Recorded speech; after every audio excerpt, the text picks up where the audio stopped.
Audio Jungle.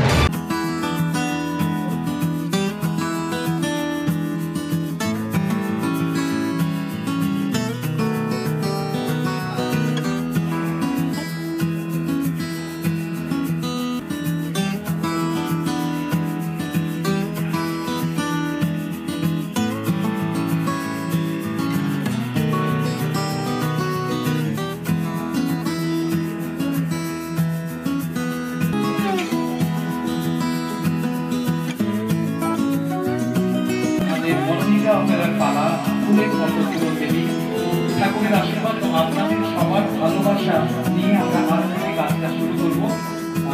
এখানে লক্ষ্মীনারায়ণ বজরঙ্গলী গোপাল রয়েছে, সবাই মিলে একবার বলবেন নিতাই গৌর প্রেমানন্দে হরি হরি বল, হরি বল, হরি বল, হরি বল।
আজকে আমাদের মনোনিকা অপেরার শুভ মহরত অনুষ্ঠান।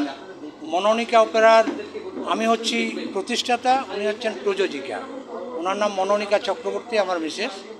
আমার জীবনে প্রথম থেকে যে চলার পথ, সেই পথে প্রতি মুহূর্তে উনি আমার পাশে থেকেছেন ও আজকেও আছেন, আগামী দিনেও থাকবেন।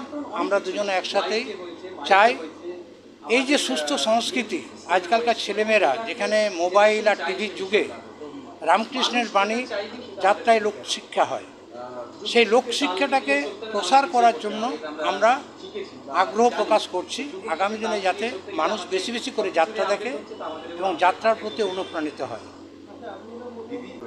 আমার তো মনে হয় গ্রহণ করছেন, কারণ আমি তো যাত্রার সম্বন্ধে বলবো যে মানুষ হচ্ছে দেখুক, ভালোবাসুক। মানুষকে বলছি যেন এই যাত্রাটা দেখুক, খুবই ভালো লাগবে।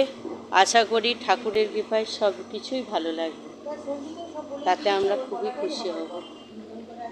এবছর লাস্ট ইয়ার ছিল সৃষ্টি ছাড়া মিষ্টি মেয়ে, এবছর আসছে মাইথি প্রোডাকশন প্রেজেন্টস আমাদের অনিক ব্যানার্জি রচিত নির্দেশিত নিউ রাজেশ্বরী অপেরার রূপে হরিণী গুণে বাঘিনী। আমি আশা করব আমার দর্শকরা সকলে আমাকে যেমন এত বছর ভালোবাসা দিয়েছেন, আগামী প্রোডাকশনও এত ভালোবাসা দেবেন সকলকে। Thank you. এই যাত্রা চলছে, এই যাত্রা একটা লুপ্তপ্রায় শিল্প নয়, এই শিল্পটা আমাদের সাথে করে আমাদের মানে এত বছর ধরে আমাদের সাথে চলছে এবং ভবিষ্যতেও চলবে। আজকে অজিতদার প্রোডাকশন শুভ মহরত, আমি জানাবো সকলকে অনেক অনেক শুভেচ্ছা, ভালোবাসা। সাথী দিয়ে আছে, সঞ্জু এসছে, খুব ভালো লাগছে আর কি এই মহরতে এসে। পুরোনোটাকেও মিস করছি আর নতুনটাকে তো ভীষণভাবে শেখার ইচ্ছা, কারণ সবসময় মানুষের শেখার কোনো বয়স নেই। এখন আমি শিখতে চাই আর যাত্রাকে আমি ভালোবাসি, আর তো শেখার তো খুবই ইচ্ছা। শুনছিলাম ক্যাচার উঠে গেছে, এবার শুধু মাইক্রোফোন কাজ করতে হবে, সেই ক্ষেত্রে কি একটু ভয় লাগছে কোথাও? না, সেরকম কোনো ভয় লাগছে না। ব্যাস, তোমার পুরো নামটা? আমার নাম সাথীবান। Thank you.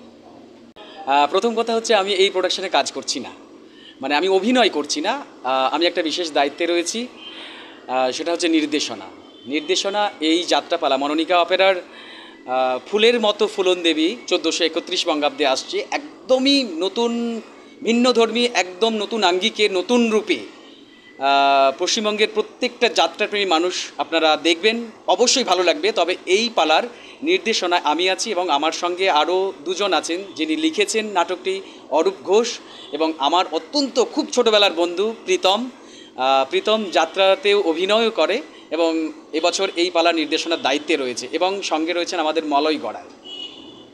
এক্সপেকটেশন বলতে আমি তো বহু বছর প্রায় অর্ধ শতাব্দী যাত্রা সংস্থার সঙ্গে যুক্ত আছি এবং বহু কিছু আমি দেখেছি, যাত্রার উত্থান পতন, বারবারন্ত অনেক কিছু দেখেছি। যাত্রা মাঝখানে অনেকটাই হারিয়ে গিয়েছিল, তার একটাই কারণ আমরা পেয়েছিলাম যে মাঝখানে কিছু ফাংশান এবং এই যে হাতে মোবাইল, এই মোবাইলের মধ্যে আমরা এন্টারটেনমেন্টের সব কিছু পেয়ে যাচ্ছি। এর কারণ এটা মূলত এইটাই কারণ, এটার জন্যই যাত্রা এখনকার প্রজন্ম যাত্রা কী জিনিস তারা কিন্তু 80% জানে না। হ্যাঁ, তার মানে কি যাত্রা চলছে না? যাত্রা চলছে, সেটা খুব খুঁড়িয়ে খুঁড়িয়ে চলছিল, কিন্তু বিগত 2 বছর ধরে দেখছি যে ওই ফাংশন টাংশনগুলোকে সাময়িক ওগুলো ভুলে গিয়ে আবার লোক যাত্রামুখী হয়েছে। গত বছর থেকে যাত্রা আবার নিজের সব মহিমায় ফিরে এসেছে এবং যাত্রার ব্যবসায়িক সাফল্য যথেষ্ট ভালো হয়েছে গত বছর থেকে যাত্রা। এবং নতুন মোড় নিচ্ছে, আমাদের ভালো লাগছে, ব্যবসা ভালো হবে, যাত্রা আশা করি ভালো হবে। যাত্রা আগের থেকে অনেক উন্নতি হয়েছে। রং লাগছে চিতপুরের আকাশে, মানে বিগত আবার 4-5 বছর পর আবার চিতপুরে নায়কের ঢল হয়েছে এই বছর, আশা করি ভালো চলবে। আর আমাদের এই নতুন প্রডিউসার আমাদের দিকেই, আসানসোল শিল্পাঞ্চলের প্রডিউসার অজিত চক্রবর্তী, উনি আমাদের কাছের লোক। ওনাকে আমারই উৎসাহতে যাত্রা দল করা, আমাকে বললাম করুন, আমি আছি, আমি দেখব, আমি পাশে থাকবো। উনিও আমাকে প্রচুর ভাইয়ের মতনই ভালোবাসে, ওনার সহযোগিতার সব ব্যাপারটাই আমি দেখব, এবং যাতে ওর ব্যবসা ভালো হয় সেটাও আমরা চিন্তাধারা করছি।